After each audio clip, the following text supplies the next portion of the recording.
The Sharing Space on the Clement Manyathela Show. 702. Time for the Sharing Space. This is where we share our stories. It could be any story you want to share with us. You can just send it to us on email on cm@702.co.za. Something maybe happened in your relationship, in your marriage, in your family, with your kids, with your colleagues.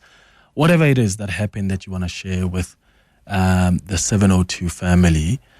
You're welcome to send me an email, cm@702.co.za. Today, on the Sharing Space, we've got an email from Anonymous who's sharing a story. I'm going to read this email, and then I want you to share your own experiences if you've been in the same shoes before. Or maybe you've got advice for this listener. You can call us or send a WhatsApp voice note. So here it goes. Greetings, Clement. I hope you're well. I have a very close relationship with my boss, and he seems to trust me with everything. The problem is that he recently placed into my care a project which will not be very profitable for the company. From my calculations, it will cost more than what the company could possibly benefit. And I have shared this with him and raised my concerns. I've made a feasibility study on it, made a whole presentation to drive the point home. I really went above and beyond trying to show him that the project will not be of much value to the company by the time we finish it. But he insists that I should continue with it. As can be seen or understood, I'm getting more and more uncomfortable with the idea of continuing this project. What I fear the most is that the failure of this project will not be blamed on him as my leader, but it will be on me as someone whose sole task was to lead the project. It has gotten to a point where I'm now considering going above him, going to his superiors and sharing with them how this project will not benefit the business. Inversely, it will cost the company a lot more to go through with this project than the benefits of it.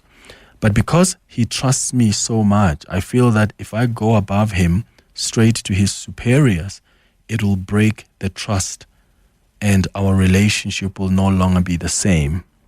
He would probably consider this a betrayal. Please, can you ask the 702 family how I can approach this? Anonymous. Okay, so what do you do if you are in Anonymous's shoes? If you've got a boss who is working with you on something or is giving you a responsibility to do something, and you have clearly expressed your concerns about that particular project or whatever work you're doing together, and the boss still insists that you must go ahead, and you've already shared with how this is going to be detrimental for the company, what do you do? Because Anonymous says she or he or they are now considering going above their boss. So you go to the big boss now, the group CEO maybe in this case, to go and tell them that this project that we are working on is not going to benefit the company. Do you think Anonymous should do that? Because Anonymous says they're the project lead. They've done presentations to the immediate boss to say this is not going to work. This is going to cost the company more. We're going to lose out here. And I get where Anonymous is coming from, because when the proverbial ish hits the fan, their boss is going to say, you are the one that was leading this project. So what do you do? Because you also don't want to mess up a relationship between you and your boss where you go to his or her boss to report them. You don't want to be that kind of a guy. But then it's either that, or if the project fails, and it looks like this project will fail, if it fails, that boss is going to blame you. What do you do? 011-883-0702. Let's talk. So any advice for Anonymous? Or you can share your own experiences if you've been in the same shoes before. That's the WhatsApp line is 072-702-1702. 20 minutes before 12. Are you operating an illegal drug rehabilitation center? According to the law, no person should operate a rehabilitation center unless it is registered. NPO registration is not a license to provide substance abuse services, whether prevention and awareness, community-based services, inpatient, outpatient treatment, as well as halfway houses and aftercare support. The Gauteng Department of Social Development urges you to register your treatment center. Communities must make sure that they do not refer loved ones to illegal rehabilitation centers. To verify registration, contact the nearest social development office. Operating an unregistered drug rehabilitation center is illegal. For more information, please call 011 355 7836 or visit the nearest social development office. This message is brought to you by the Gauteng Department of Social Development. Do you have the pace to ace the race? The 3 million rand race. It's the one and only Spinner Zonke jackpot race, and it's exclusive to Hollywood Bets. Feel the heat from the hottest slots as you seek to spin your way to fabulous fortunes and precious prizes. A thrilling 3 million rand is up for grabs every Wednesday, Friday, and Saturday when you hunt for hidden treasures and spin for big wins. Bet now. T's and C's apply. Hollywood Sportsbook is a licensed betting operator. Hollywood Bets supports responsible gambling. No persons under the age of 18 years are permitted to gamble. Winners know when to stop. South African Responsible Gambling Foundation toll-free counseling line 0800 006 008 or WhatsApp HELP to 076 675 0710. This isn't just a walk, it's a journey through memory, through meaning. The 702 Walk the Talk hosted by Freedom Park in the city of Tshwane returns on Sunday the 27th of July. Walk from the hallowed grounds of Freedom Park to the southern lawns of the Union Buildings and some of our capital city's most iconic landmarks. Choose from 8 kilometers, 6.7 kilometers in honor of Mandela Month, or 4 kilometers for something lighter. Entry is 360 rand for adults and 200 rand for kids under 12. There's no parking at the start or end, so book your park and ride from Joburg or Pretoria when you enter. Sign up on primemediaplus.com before the 26th of July. 702 Walk the Talk, hosted by Freedom Park in the city of Tshwane. Walk with meaning. Walk with us.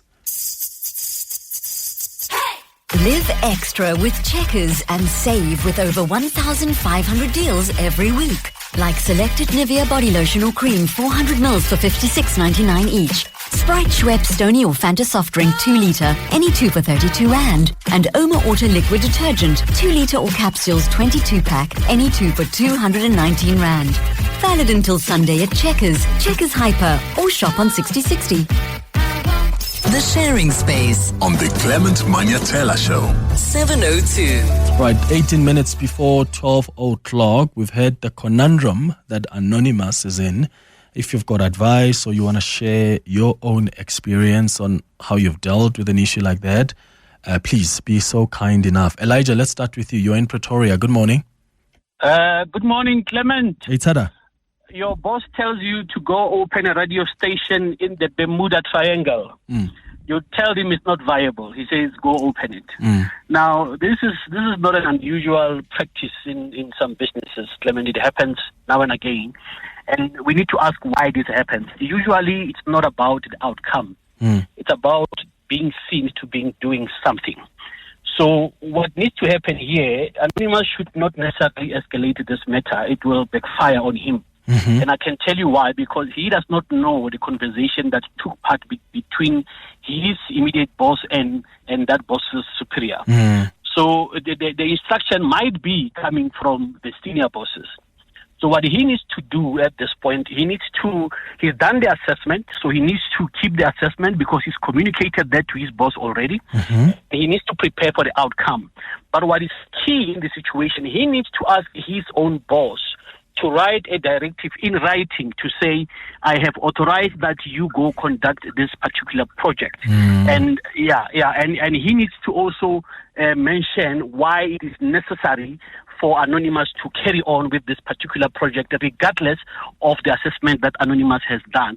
Because if Anonymous doesn't do it or goes, above him, he might be seen, to be conducting misconduct. So he must also be taken to task. So once he's asked his boss, put it in writing, and he must just go out there and obviously conduct the project or carry on with the project. He's got his back covered. That's it. Yeah, thank you for reminding us of that, Elijah, because I'd forgotten also about just making sure that you're keeping record. Because if the boss just tells you this verbally, I mean, and if the project fails and he says, well, I didn't know that, and you need to be able to show some record. So keep those documents. Everything must be in writing. Thank you for that. Great tip there, Elijah, in Pretoria. Fernand, you're in Harties. Hi. Yes, good morning. It's a bit the same, Clement, the same as the gentleman says. I call that protect your butt. So you send an email to the actual boss telling him, here's the project, and please answer me. The guy will have to answer, and that anonymous will have an email to protect his butt. If something hit the fan, they'll be able to say, hey, I had the permission from this guy to do it, and here's what it is. For me, it's quite simple. You need to open that to individual, knowing that is kind of his friends, and at the end of the day, you have to protect your company. Yeah. At the end of the day, if you don't do this, and actually the guy did his homework, and yes, if the company goes with that project, it will be going, as an example, bankruptcy or losing money. At least he's capable to say, hey, I hear the project, I did say, and that's it. Protect your butt. Yeah, true. Fernand, thank you so much. And for some of you that have gone over your boss's head, like, what's happened?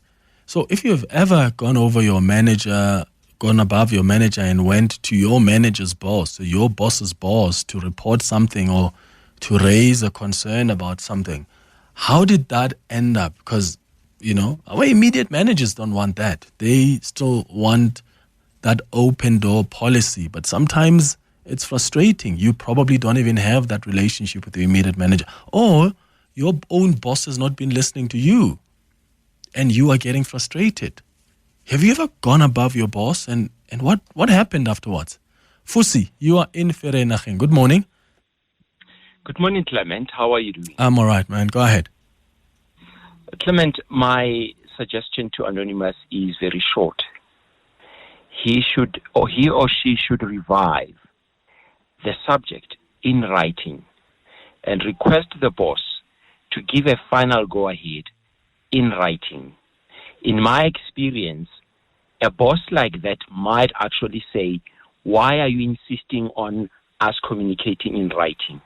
And the simple answer is to say, I want to have the confidence that I have your backing to go ahead with this over and above some of the things that I've highlighted to you. Down the line, that is the only defense Anonymous will have against other superiors about this particular project. Yeah, I like that. Fusi, thank you so much for that. Here are some of your WhatsApps that have come through.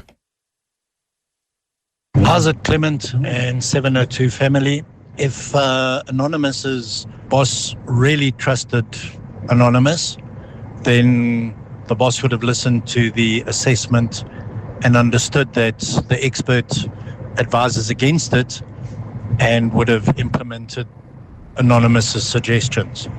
Hey, morning, Clement. Morning. Hey, it's tricky. It's very tricky. It's tricky. It's the trickiest thing ever. I don't know, man. But here's the thing. He is going to lose credibility upon the fact that she had to run with that project and then it fails and it costs them money. At the same time, if she goes to the boss or to the big bosses, she loses she might be mistreated by that particular boss who values her that much. But at some point, she needs to tell her straight to prayer, this is not working out. She needs to face it with her. It's not working out. And if you are not listening to me, I'm not running with the project, or I'm taking it to our bosses so that they can see whether we should or should not run with this. Because I'm not putting my name on this and run with it no. It's Matatin Midrand. Hi, Clement. I honestly think Anonymous needs to let it go. Sometimes, especially in corporate, certain decisions or certain projects have political motives behind them. and the boss might not let you into the whole thing.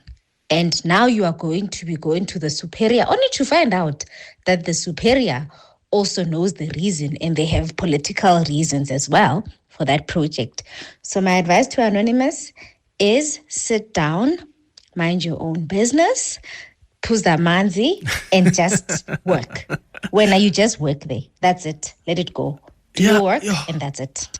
I mean, I hear that, right? I hear that some of the projects maybe are not for profitability. There are politics involved, and it's not for generating profit. But how do I then protect myself when I see that this is going to be a dismal failure as the lead, as project lead? How do I then protect myself? And I know some have said, put it in writing. But even when you put that in writing to your own boss, I mean, the boss is going to feel like, oh, you don't trust me, or what is this?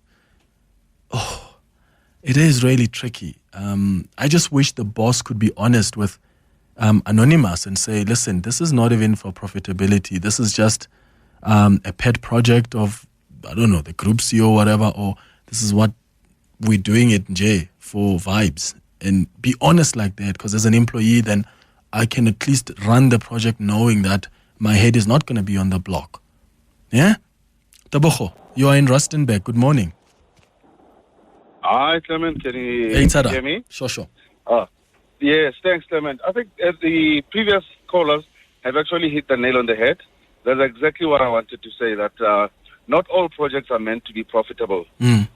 Sometimes a business decision has been taken that a particular project has to be done to appease other processes for the business. Yes, and Anonymous must just, like I said, the previous caller said, take a chill pill, relax. As long as you outline it and in detail in your report that the project will not be profitable and show all the disadvantages of the project, then his job is done. That's where his job ends. Okay. And if should anything hit the fan, then he could clearly pull out the report and say, but I did state it in my report that there is a possibility of things spiraling down. So, I think he must just relax and do his job. Yeah, what if they ask him, Tabogo, why didn't you escalate this as soon as you saw that this was going to cost us money? Look, the thing is, even though he reports to one boss, but I presume the report does not only go to one person. The reports get distributed to other people. So even if maybe those people are not at a very senior level than his boss, chances are when it gets to a disciplinary hearing, he's got a very strong case. Okay. Debza, in Rustenburg, thank you for your thoughts. Lebu, you are in Pretoria. What do you think? Hi. Hi, Clement. Okay, so my advice to Anonymous, because it happened to me as well. Yeah. So I manage a team, and one of my subs really had an issue with something within the team and within the workflow, but they didn't address it with me. They went straight to my boss. And they found, my boss told me, she was like, okay, Lebo, this is what's going on. Why is X person, coming to me instead of you? So we had a conversation, and it was just one of those, look, there's a reason why there is a hierarchy, there's a reason why there's managers, there's supervisors, and then you have to follow that. So my advice to Anonymous would be to still, not go above the boss. Yeah. And I absolutely agree with, I believe it's Elijah, when he said he must have it in writing, because it's not like he didn't do his due diligence. He did present, and he did the best that he can to present a case. So it's up to the bosses and his immediate boss to decide whether they want to proceed or not. Unfortunately, if it's going against his values, it's as per the company that he works for. However, as far as trust is concerned, he must just maintain that and not go above that, because it is going to cost him. It could be a test, because as well I was thinking about how maybe this could be, maybe let me give the boss the benefit of the doubt. Maybe he wants to test if he could handle it despite the evidence saying otherwise. Maybe it's just something to teach something within the organization to him as well as the project head. So that's pretty much my 2 cents. Yeah. Do not go above that, because it will they will question him in future. They won't trust him with anything else. Lebo, if you don't mind me asking, what reason did your sub give for going above and going to your boss and not coming to you? Okay, so we work. I'm based in Gauteng, right? And they're based in Cape Town. So the head office is in Cape Town. So she was in office. Her excuse was, "Hey, listen, the boss was in office. So I just quickly went to the office." And I'm like, "Hey, listen, I'm just a call away. Doesn't mean if I'm this side, then you don't have to. It's very important that we discuss." And it was something that was, easy to solve between us. It didn't need them, and I see that's why some bosses don't want people kind of wasting their time. For example, with other issues. So, yeah, that was the reason. I think the reason it was easy to resolve is also that you sound like a rational person, Lebo. There are other managers out there who are going to get angry and say, "How dare you?" Felicity, you are in Sunning Hill. Good morning. Hi, Clem. Hey. So, Nafe, my situation is I went above my boss's head. And that was primarily because it was a legislative issue, and I felt that my voice wasn't heard, even though I have said, listen, we need to do this, we need to implement this, we need to look at this and whatever, right? So the thing that I would say is it's the approach. So when I went above my boss's head, I sat down and I said to the director, like, okay, so this legislation, just to help me understand this legislation, the way that I understand it needs to be done like this, like this, like that. Are you in agreement with me? It's like, yes. Very good. It needs to be done. Okay, so if I am suggesting that we implement this in our unit, the way that we're supposed to do it, and I'm not getting headway, what would you recommend that I do? To make this matter heard or to make this matter, addressed. So I didn't go to say, okay, give me the demand, and I said this and I said that and I said, and they're not listening, and. So it is also in the sense of the approach, in the way, in the manner in which you're going to address or go over your boss's head. And also the person that you're going to discuss this with, they also need to be able to treat this with the sensitivity that it requires, right? So you're just not going to pull a person and say, hey, when you're doing this, you're doing that, this is what I hear, this is what I hear. They need to be at a level at which they are able to mitigate between you and your boss if there is that situation. Okay. Yeah. Felicity, thank you so much for sharing that with us. Joseph, you'll be our last call in Roslyn. Good morning. Yeah. Thanks, Clement, for taking my call. Clement, this is not as easy as many callers are saying. Yes, I know that most of the callers are actually saying it must be reduced to black and white. But let me tell you, it might be a double-edged sword. There are spaces or there are careers, Clement, that are regulated. Let me tell you, there's nursing, there's doctors, there's engineers, there's lawyers and so forth. Are you telling me that as a doctor, if you are being given an instruction that is inappropriate, let's use a severe example here, or case of when you are a doctor, you are told to take someone's life. Obviously, you are going to be struck off the road. You may have gotten the instruction in writing, fine. Complied with the instruction, you adhere to the instruction of the company through that supervisor. But what happens to your career? You are going to be struck off the road. Now you are going to be stuck. You're no longer going to practice. The same with being nursing and so forth. So the most important thing, and I've worked with lawyers, Clement, in that case, you're not going to implement that. Because you're simply saying this is inappropriate, this is uncalled for, this is illegal. So you whether black and white or not, that's not going to assist in certain environments, Clement. It depends on which environment one finds himself. So, okay, yeah, Joseph, I got you. Joseph in Roslyn, I think you do make a fair point there. Thank you for your contribution.